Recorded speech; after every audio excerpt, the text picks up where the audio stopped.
So I deal with chronic pain. I've dealt with depression. I've come out. My father was an alcoholic. He really got it together, went back to school, got his degree in social work. I was so proud of him.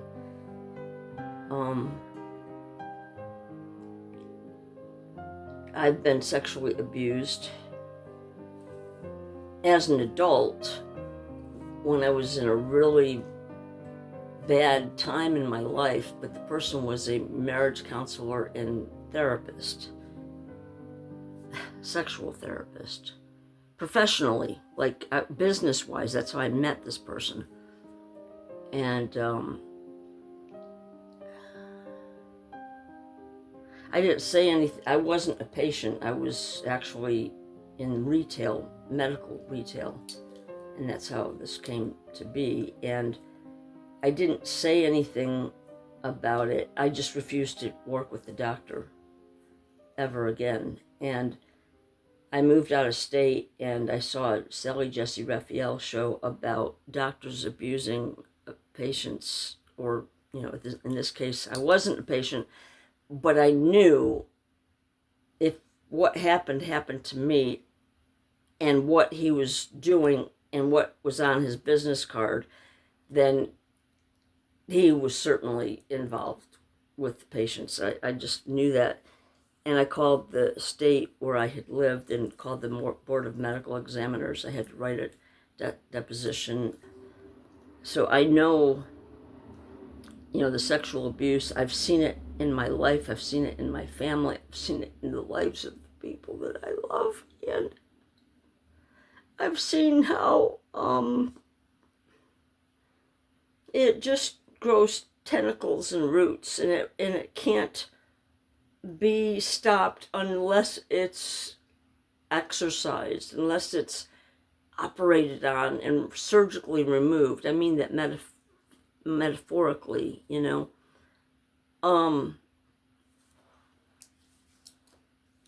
And when I see the things that are happening and what people get away with, and I just, you know, that's when I don't want to be here. When I don't want to be here, it's not like I don't feel like I deserve to live, that I'm a bad person. Okay, where is the camera here? That I'm a bad person, or that I don't deserve to be here. It's not that. It's that I just don't want to be here with the way things are, because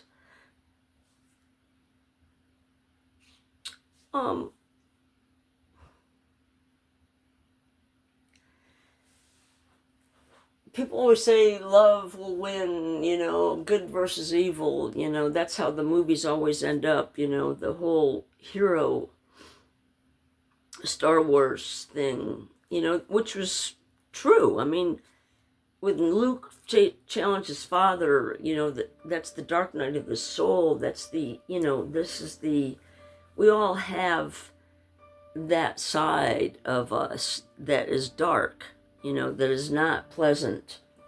You know, for as many good attributes that we may have, there's the darkness in us, and we will not be able to fully utilize that goodness in things unless we deal with the challenges of that dark side, which is like, it's not, you know, growing up and being very evangelical in my early adult life, very much, very evangelical.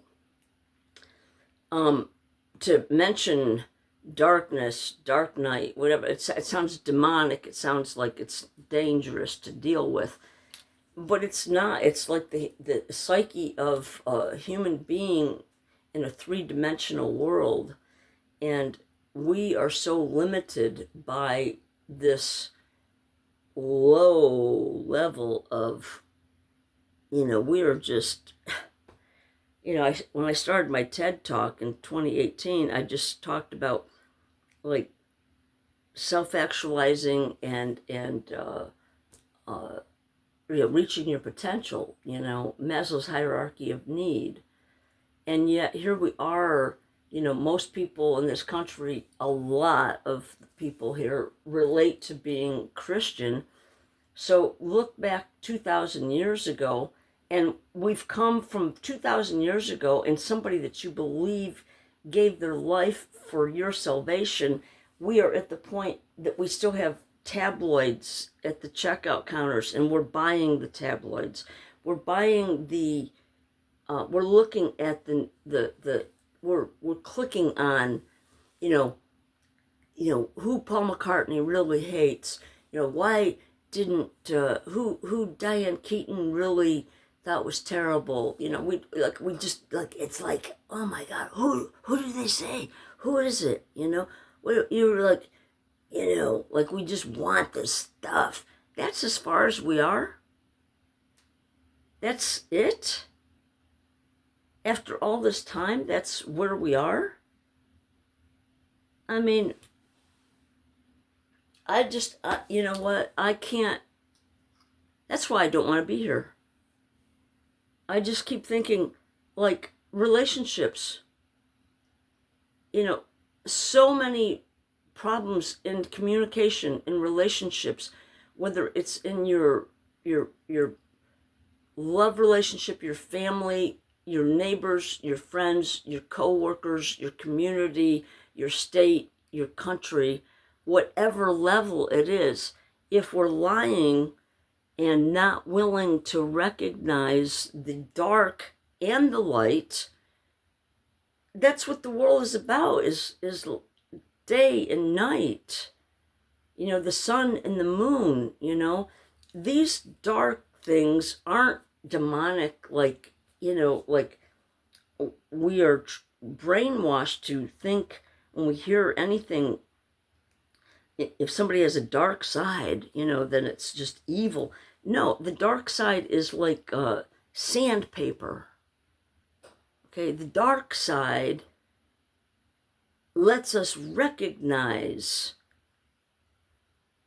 the good and the evil in each one of us, and we each have to decide how it's going to be. In my TED Talk, I tell a story about one of my hospice patients who was 30 years old when she died. And you can listen to that to learn more. But all in all, right before she died, her 6-year-old son was on the bed, and she had esophagus cancer, and she started to cough, and he said, "Mommy, are you okay?" With her family around the bedside, She'd been a marathon runner. They'd been at every race, and they said, "Honey, we've been at every finish line. We're not going to not be here at this finish line. You're okay. We got you. We're here. We're here with you, to cross that line." And she started to cough, and he said, "Mommy, are you okay?" And she did a thumbs up with her eyes closed, but a slight smile. And the Pittsburgh Post-Gazette was there doing the story that I had gotten them to cover her. And they caught that picture. And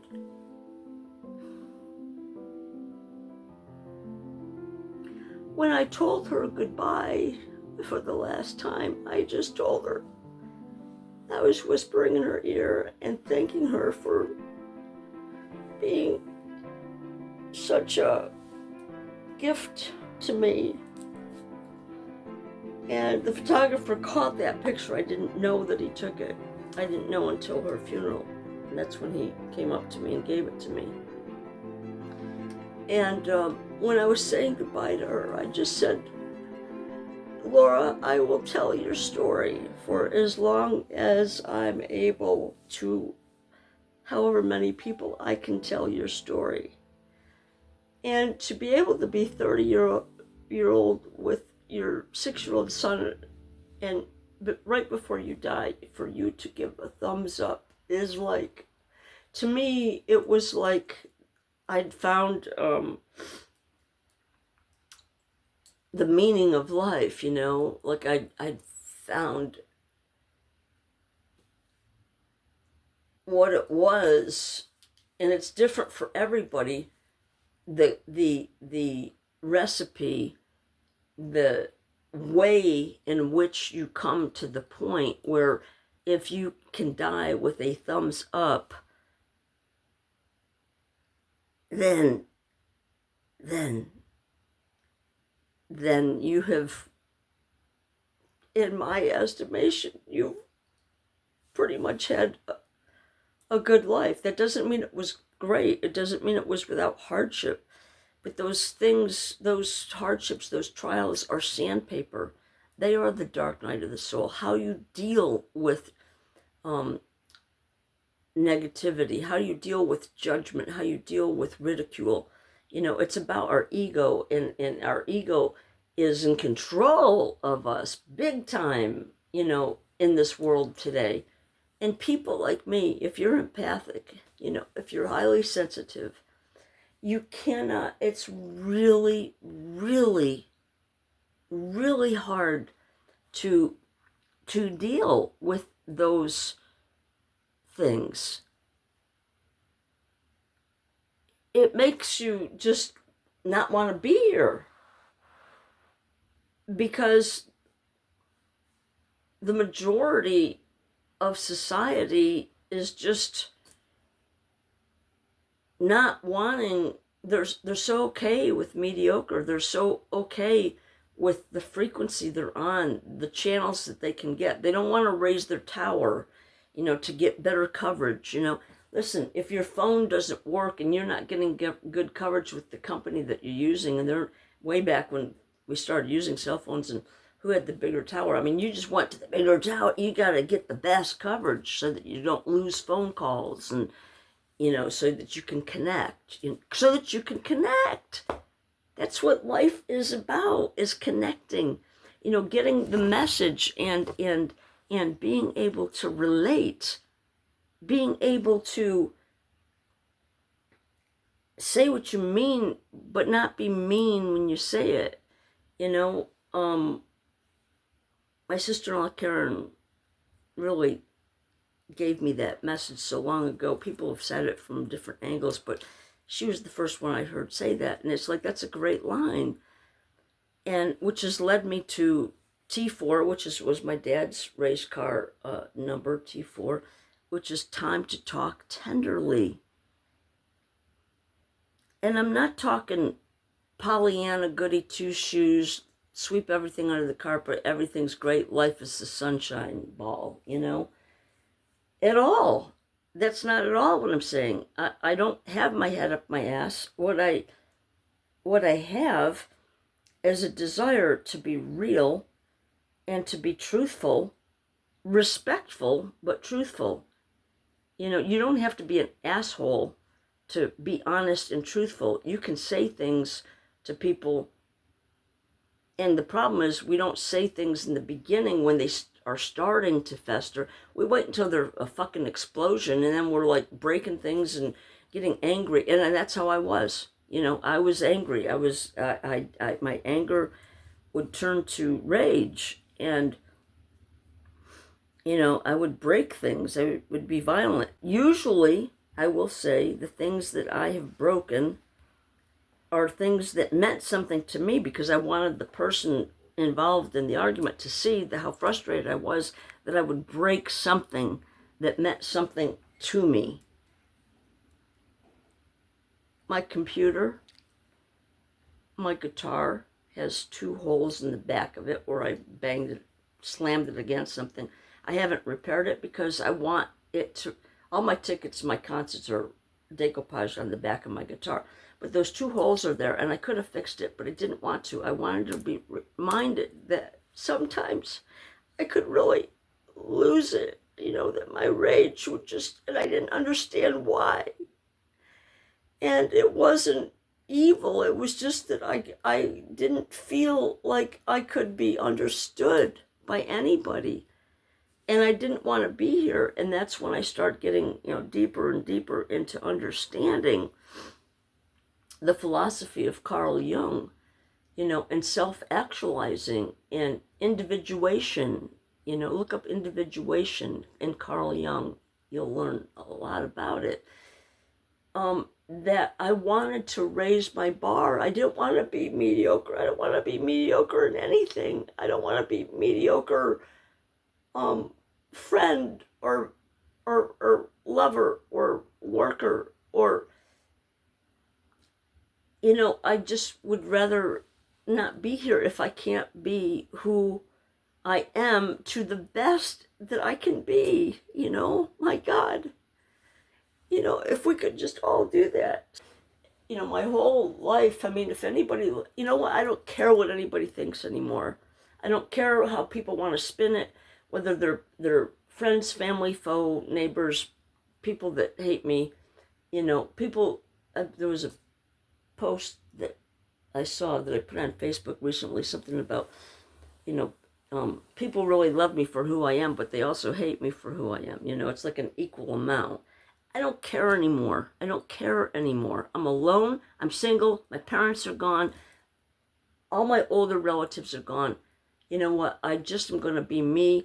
If that means that I have to be alone to do this and to say these things before I leave this planet, then so be it. I'll be alone. That's just how it is.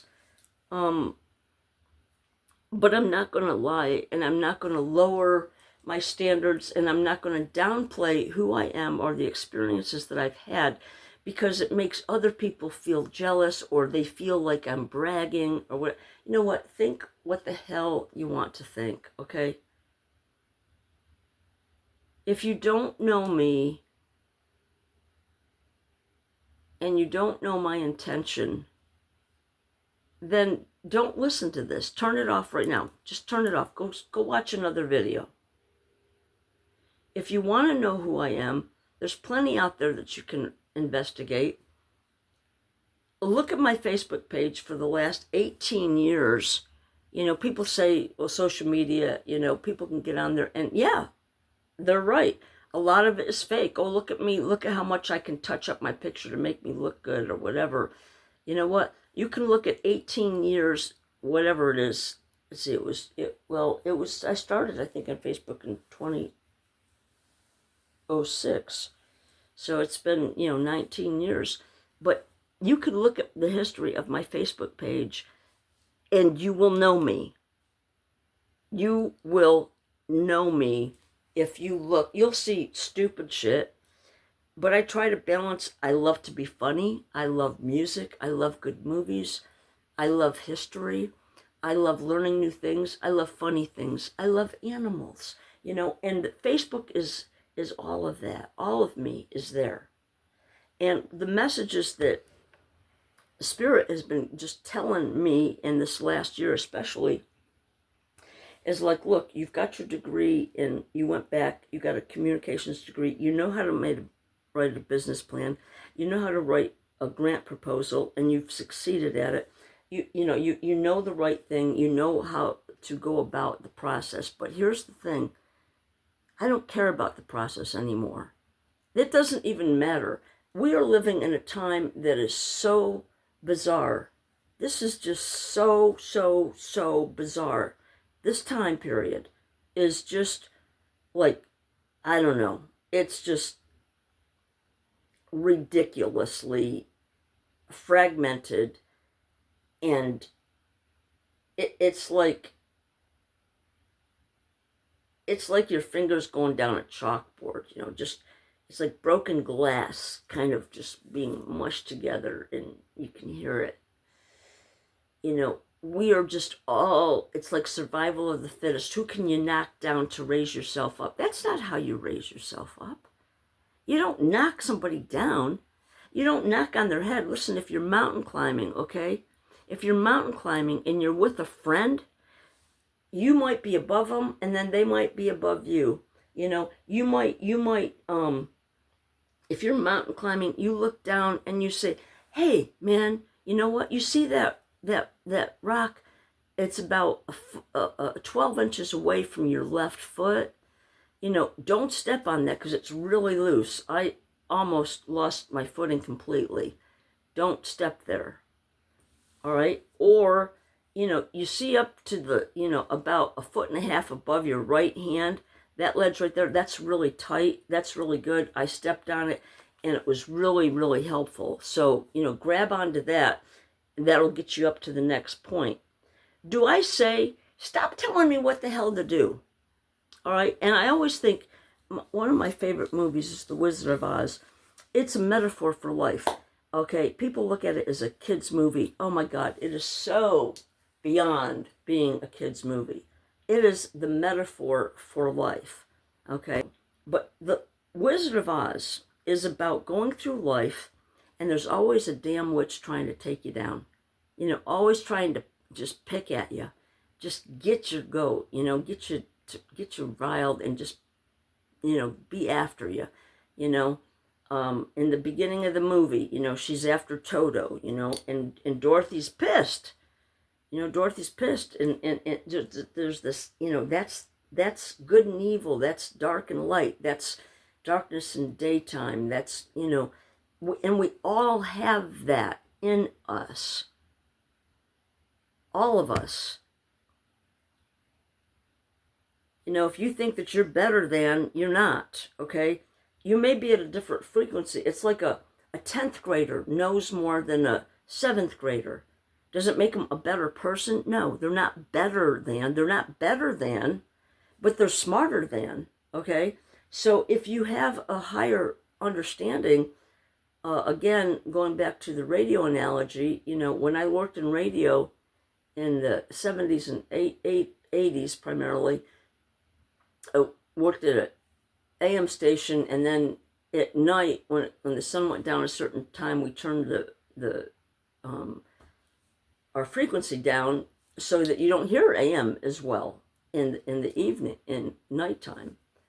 And that's how our lives are, and we're that way with everything. If you're a musician, you might just be good and have fun, and you might be, at Carnegie Hall, you might be at your local, karaoke, or you might be, a Beatle, you know what I mean? It's like, everyone loves Paul McCartney. I love him. He's a freaking genius. He's like unbelievable. The thought of him not being here anymore is just like, it's mind-boggling to see people that we're loving and losing, with social media.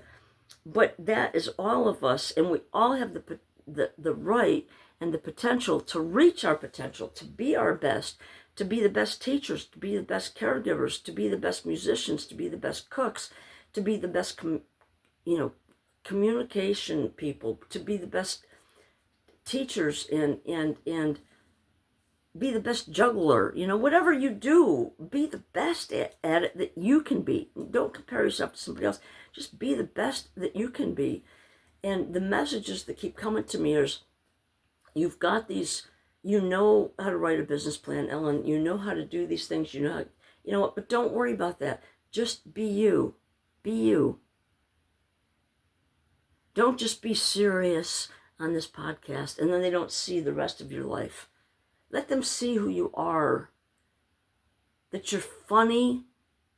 That you cry easy. Don't edit the crying. When my father died, I loved him so much. And when I went to stand up to talk at his funeral, my mom, who was more stoic, she just said, don't cry, don't cry. And I stood up, and of course, the first thing I cried. And I just said to everyone, anyone here that knew my dad knew that he cried at the Waltons, okay? Knew that he cried at Hallmark commercials, I love that about my dad. And so everybody started laughing, which, takes the awkwardness away, So the message to me is, Ellen, tell your truth.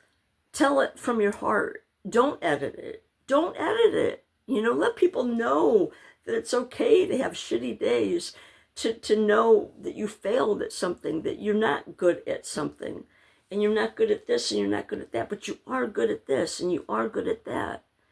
My life, as I said on the audio previously, I have had an amazing life, not only in the experiences that I've had, but the things that I've learned, working in the science museum industry, working in the healthcare industry, working with dying people, interviewing, working in radio, audio, editing, so if I talk about these things, if I'm in a relationship and I talk about these things, God forbid that I'm showing off and I'm bragging and I'm comparing and I'm competing, you know what? No, I'm not. Ever. That's never my intention, never was, never will be. So if I need to be alone, then that's okay. Because Ruby she doesn't care, you know. I need to just do what I need to do and let this go where it's going to go and how it's going to go and where it's going to go and who it's going to reach. I don't care, well, what's your target audience? You know what? Whoever's supposed to find this will find it, okay? Whoever's supposed to see this will see it. That's what I believe. That's what I believe. We all have different DNA. We come from different surroundings. We have different education. We have different abilities. We have different families. We've been encouraged. We've been disgraced and depleted and challenged and loved and elevated and hated and misjudged and awarded. That affects all of us differently. We each have a different belief, which goes back to my analogy. The ring I got a couple years ago, it just says believe. To remind me, when I don't want to be here, just to know not to give up. The other ring says, peace comes from within. Peace comes from within. You can't find it out there. You can't find it in a relationship. You can't find it with the perfect job, with the perfect situation, with the perfect look. Those things are all, they don't last. Look at social media and see how handsome Robert Redford was, and he still was, but he looked like an old man when he died. He looked very different. I mean, we're seeing the reality. It doesn't matter how rich you are, how famous you are. It doesn't matter. No one gets out alive. We're all challenged, and we can either, step on each other and use each other as the rungs of a ladder to try to get to the top, or we can mountain climb and share our rope, and help each other and lend a hand and pull somebody up. It's not about me thinking I know the answers. It's not about me thinking I have all the answers, People are going to see this. I use wrong grammar. I say the wrong word. My grammar and my spelling is terrible. How I look or what I do or what I wear, you know what? I don't care. I don't care. I just don't care.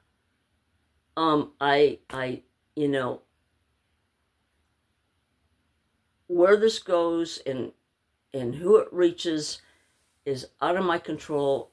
I'm not even going to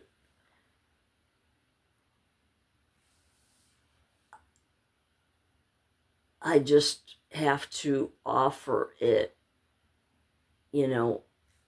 and I have learned, even if my intentions were good, at offering things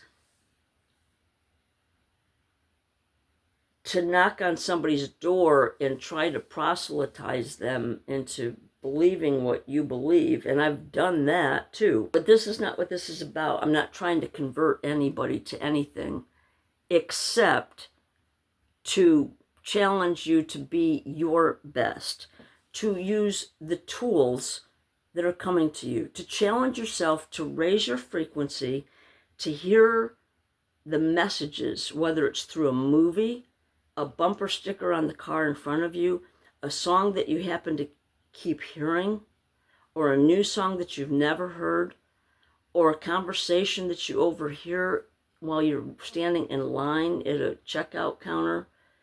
You know, God in Source, the universe, speaks to us differently. And anybody who is searching and drawing, that's why you're here. That's why you're here. If you're here and you're seeing this, then take what you can and just leave the rest. You know, it's like a smorgasbord, you know.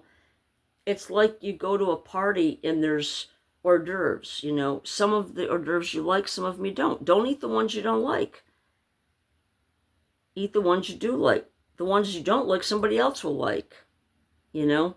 My brother, Danny Holmes, my dear sister-in-law, Karen Holmes, are musicians, and they are a duo called Rose and Thorn. And they have just put out an album last year. It's called It's a Human Thing. And the songs on there are absolutely inspiring and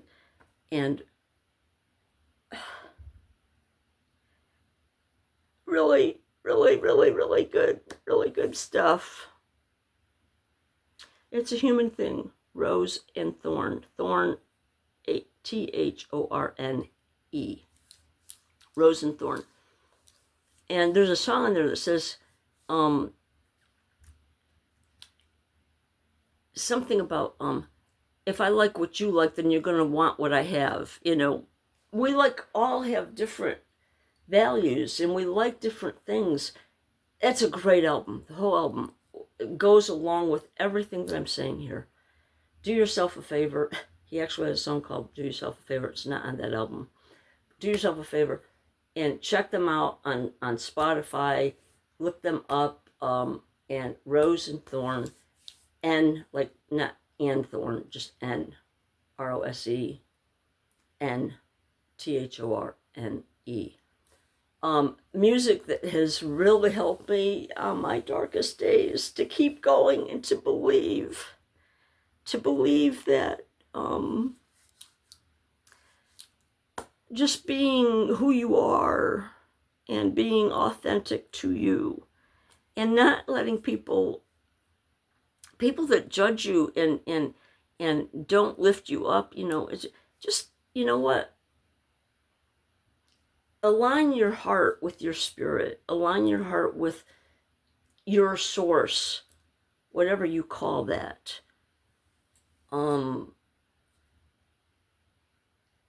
Align your heart with the source that you follow and listen and look for the signs and believe that you are here and that you're valuable and that life can be better. It can always be better, but it's not easy to be there.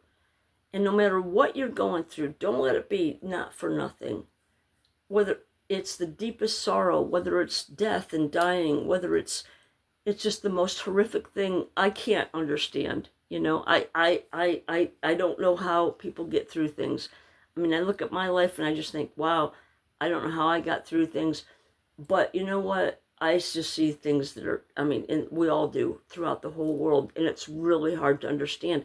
But part of it is that there's so much negative energy in the world, in wars. You know what? Because we are afraid to voice our whole being, our soul, our heart.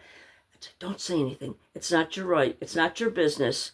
Don't say anything about that couple fighting and he's beating her. And you're not going to call, don't call the cops. We don't want to get involved. You know what? That's why we're in the world that we're in, okay?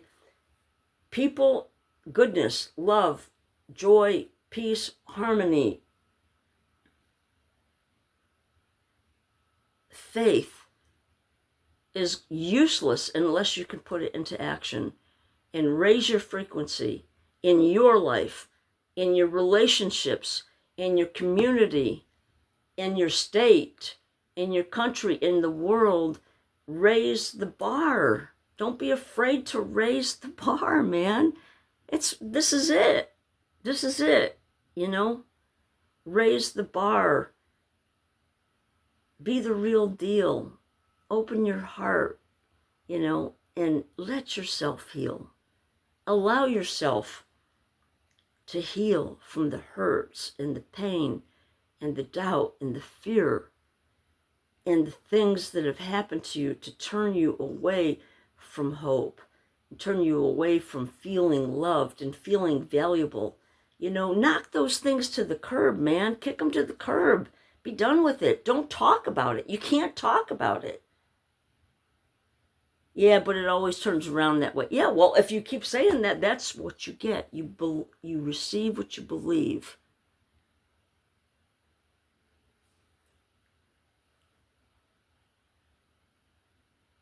If you're here and you're watching this and you're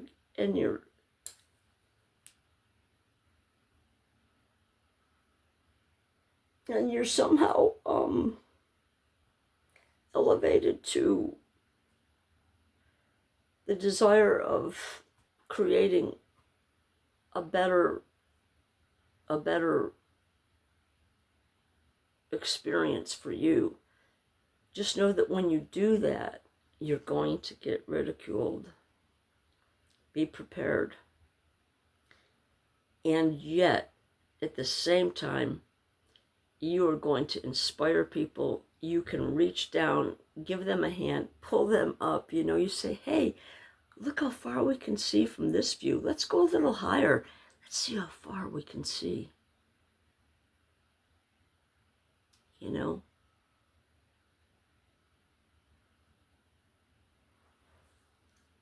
And just know that, like Dorothy and her friends searching for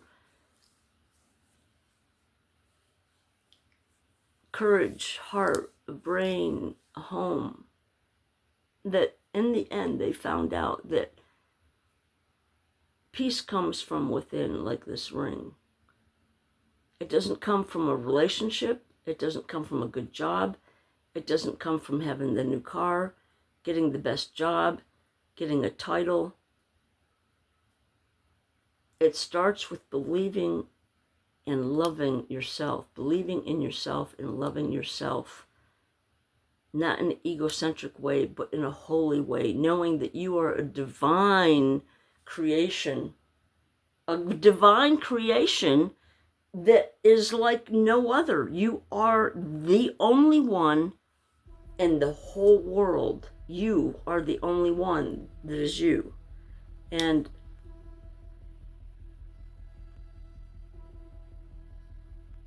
celebrate that.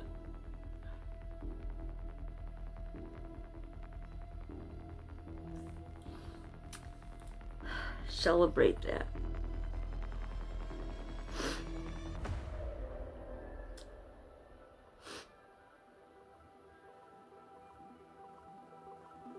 In memory of my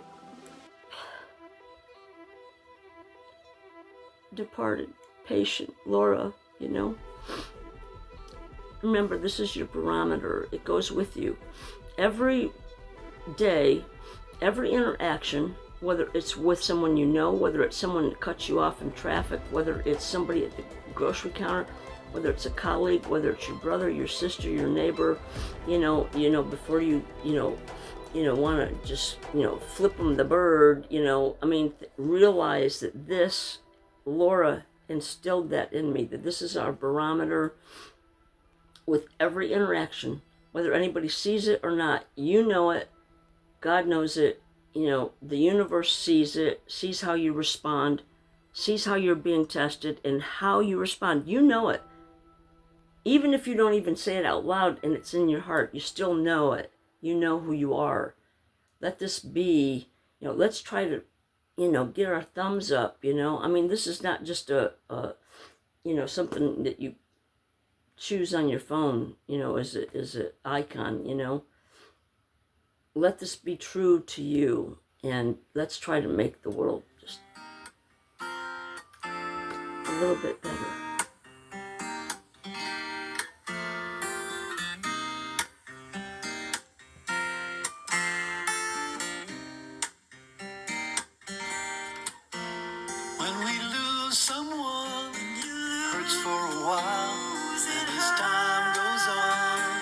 tears turn to smiles. It's a human thing. Just a human thing. What a tale we weave, even if it's a lie. We so quickly believe and don't even know why. It's a human thing. Such a human thing. There's a lot that we don't understand. Life's not always under our command. Keep on trying to do the best we can.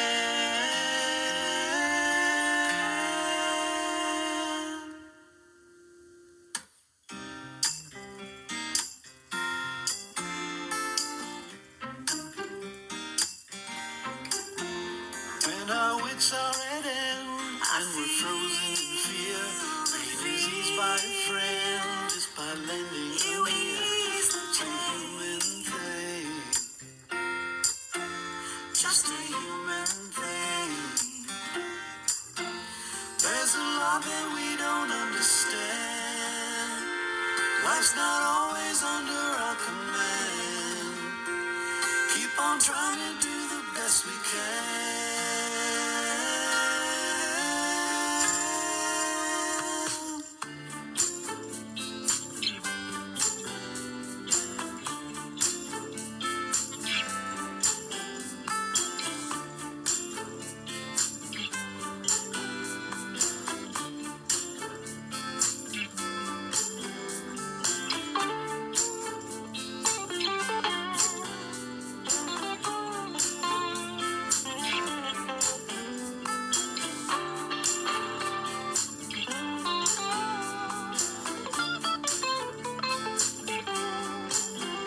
It's a human thing. Oh, I'm only human.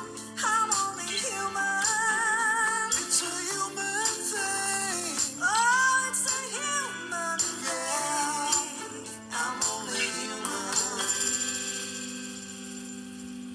We can't wonder like we just exist. Where's our passion to be more than this? Isn't that what being